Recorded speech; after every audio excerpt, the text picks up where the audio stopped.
আসসালামু আলাইকুম। বাংলা সংবাদে সবাইকে স্বাগত জানাচ্ছি ফিরোজ তোহা। শুরুতেই বিআরবি কেবলস সংবাদ শিরোনাম। আবারও মধ্যপ্রাচ্যে ভয়াবহ তৃতীয় বিশ্বযুদ্ধ শুরু হয়ে গেছে।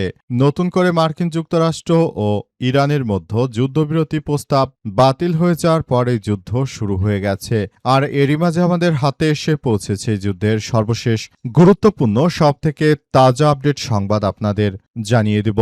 প্রথমেই জানাবো, হরমুজ প্রণালীতে ইরানের নতুন কৌশল, 500 কিলোমিটারের অপারেশনাল অর্ধচন্দ্র ঘোষণা।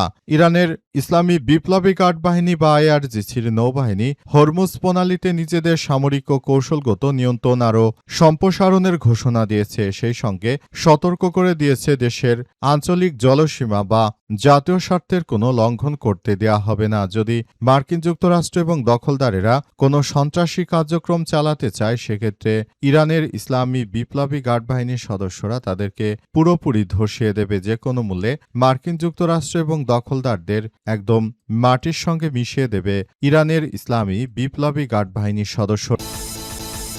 এরপর জানাবো, যুক্তরাষ্ট্রের সঙ্গে চীনের সরাসরি সংঘাত হতে পারে, ট্রাম্পকে হুঁশিয়ারি শি জিনপিং এর। তাইওয়ান ইস্যুতে সামাল দিতে না দিলে চীন ও যুক্তরাষ্ট্রের সরাসরি সংঘাতে জড়িয়ে পড়তে পারে বলে মার্কিন প্রেসিডেন্ট ট্রাম্পকে কঠোর হুঁশিয়ারি দিয়েছে চীনের প্রেসিডেন্ট শি জিনপিং। আজ বেইজিংয়ে দুই নেতার বৈঠকে ডোনাল্ড ট্রাম্পকে এই হুঁশিয়ারি দেন চীনের প্রেসিডেন্ট শি জিনপিং। এদিকে লাশ হয়ে ফিরলেন মেজর সহ 5 পাকিস্তানি সেনা। পাকিস্তানের বেলুচিস্তানে অভিযানের সময় মেজর সহ 5 পাকিস্তানি সেনা নিহত হয়েছে। আজ এই তথ্য নিশ্চিত করেছে দেশটির সামরিক বাহিনীর মিডিয়া শাখা আইএসপিআর। সংস্থাটি আরও জানিয়েছে যে দেশটির বারখান জেলার চালানো ওই অভিযানে 7 সন্ত্রাসীকেও হত্যা করা হয়েছে। খবর জিও নিউজ। এবারে জানাবো, ভারতের পশ্চিমবঙ্গে প্রকাশ্যে গরুসহ সব ধরনের পশু জবাই নিষিদ্ধ করল বিজেপি। ভারতের পশ্চিমবঙ্গে পশু জবাই নিয়ে নতুন আদেশ আরোপ করেছে ক্ষমতাসীন দল বিজেপি সরকার। রাজ্যটিতে প্রকাশ্যে গরুসহ সব ধরনের পশু জবাই নিষিদ্ধ করল নরেন্দ্র মোদীর এই সন্ত্রাসী দলটি। তারা গোমাতা হিসেবে তাদের গরুকে দেখে বিদায় তারা এখন এই ধরনের কার্যক্রম চালালো, যাতে করে মুসলিমরা আসলে গরু জবাই করতে না পারে। এই ধরনের কার্যক্রম তারা শুরু করতে চায়। এই ধরনের সন্ত্রাসী কার্যক্রম তারা শুরু করে মূলত সারা দেশ জুড়ে তারা একটি সন্ত্রাসী কার্যক্রম শুরু করতে চায় বলে এমন তথ্য সামনে এসেছে। এবং সর্বশেষ জানাবো, শ্রীপুরে অটোরিকশা চালককে গলা কেটে হত্যা। গাজীপুরের শ্রীপুরে মেহেদি হাসান আসিফ 22 নামের এক অটোরিকশা চালককে গলা কেটে হত্যা করা হয়েছে। সবাই বলাবলি করছে যে বর্তমান সময়ে সারা দেশ জুড়ে বিএনপির এই সন্ত্রাসী কার্যক্রমে দেশের মানুষ অতিষ্ঠ হয়ে পড়েছে। সবাই যার যার জায়গা থেকে বলাবলি করছে যে বিএনপির এই সন্ত্রাসী কার্যক্রমগুলো চালানো হচ্ছে। বিএনপির এই ধরনের সন্ত্রাসী কার্যক্রমে দেশের শুরু হয়েছে, এতে করে সারা দেশ জুড়ে নানা রকমের অশান্তি সৃষ্টি হয়েছে। বিশেষ করে চাঁদাবাজি, রাহাজানি কারণে তাদের নেতাকর্মীরা এই হত্যাকাণ্ডের ঘটনাগুলো ঘটাচ্ছে। প্রিয় দর্শক, এতক্ষণ শুনছিলেন সংবাদ শিরোনাম, এবারে বিস্তারিত। তবে তার আগে বন্ধুরা অনুরোধ থাকবে, এই সংবাদটিতে একটি লাইক দিন। এই চ্যানেলে আপনি নতুন হয়ে থাকলে আমাদের সংবাদটি দেখতে দেখতে চ্যানেলটি সাবস্ক্রাইব করে রাখুন। কমেন্ট করে বন্ধুরা আপনার মূল্যবান মতামত জানিয়ে দিন আপনি বিশ্বের কোন দেশ থেকে বা বাংলাদেশের কোন স্থান থেকে আমাদের সংবাদটি দেখছেন এবং শুনছেন। আর বন্ধুরা, সংবাদটি আপনার সোশ্যাল মিডিয়া ফেসবুকে শেয়ার করে বন্ধুদেরও দেখার সুযোগ করে দিন। গাজা যুদ্ধে আপনি যদি নিরীহ ফিলিস্তিনিদের ভালোবেসে থাকেন, কমেন্টে ইয়েস লিখে পুরো বিশ্বকে আমাদের এই তাজা আপডেট সংবাদটি দেখার সুযোগ করে দিন। এবারে বিস্তারিত।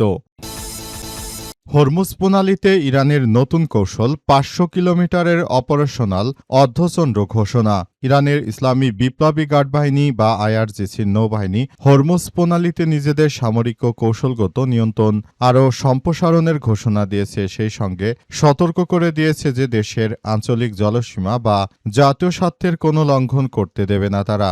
আইআরজিসির নৌবাহিনীর রাজনৈতিক উপপ্রধান রিয়ার অ্যাডমিরাল মোহাম্মদ আকবরজাদে আজ বলেছেন যে ইরান এখন জাঙ্ক ও শিরিক উপকূল থেকে কেশম দ্বীপ এবং গ্রেটার নুতব দ্বীপের বাইরে এলাকাকেও হরমুজ প্রণালীর কৌশলগত অংশ হিসেবে দেখছে।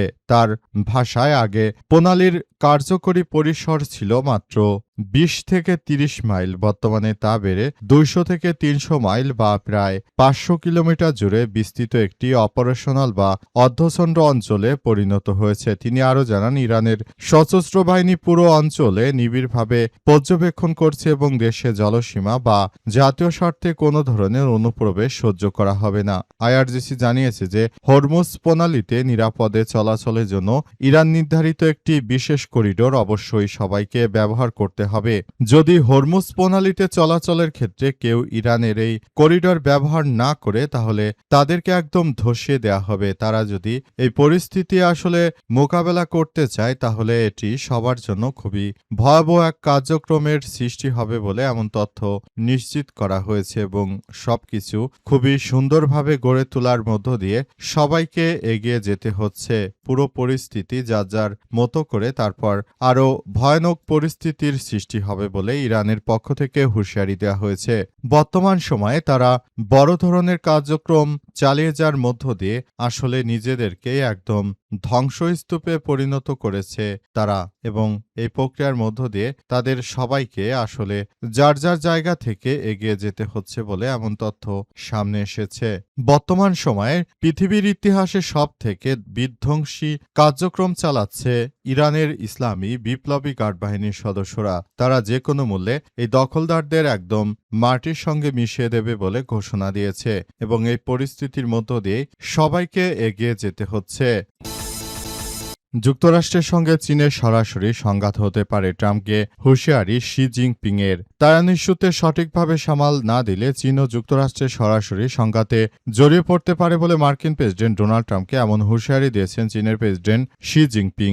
বেইজিংয়ে দুই নেতার বৈঠকে শি জিনপিং আরও বলেছেন, তাইওয়ান প্রশ্নে এখন চীন যুক্তরাষ্ট্রের সম্পর্কের সবথেকে গুরুত্বপূর্ণ ও স্পর্শকাতর বিষয়। এতে করে তাইওয়ানের প্রশ্নে ওয়াশিংটন বেইজিংয়ের সম্পর্ক নতুন করে উত্তপ্ত হতে পারে বলে মনে করা হচ্ছে। সংবাদ মাধ্যম এনডিটিভি বলছে, তাইওয়ান ইস্যু ভুলভাবে সামাল দেওয়া হলে বিশ্বের দুই বৃহত্তম অর্থনীতির সংঘাতে জড়িয়ে পড়তে পারে। এর ফলে মার্কিন যুক্তরাষ্ট্রের প্রেসিডেন্ট ডোনাল্ড ট্রাম্প তিনি যখন ইরানে সফরে গিয়েছেন তখন আসলে এই পরিস্থিতিকে মোকাবেলা করার মধ্য দিয়ে আসলে সবকিছু এগিয়ে যাচ্ছে। ডোনাল্ড ট্রাম্পের পক্ষ থেকে আরও বলা হয়েছে যে পুরো পরিস্থিতি আসলে সবার জন্য খুবই সুন্দর করে তারপর গঠন করা হচ্ছে। আমরা এমন একটি সুন্দর পরিবেশ গড়ে তুলতে চাই সেখানে আর কোনো ধরনের সমস্যা থাকবে না বলে জানিয়েছেন ডোনাল্ড ট্রাম্প।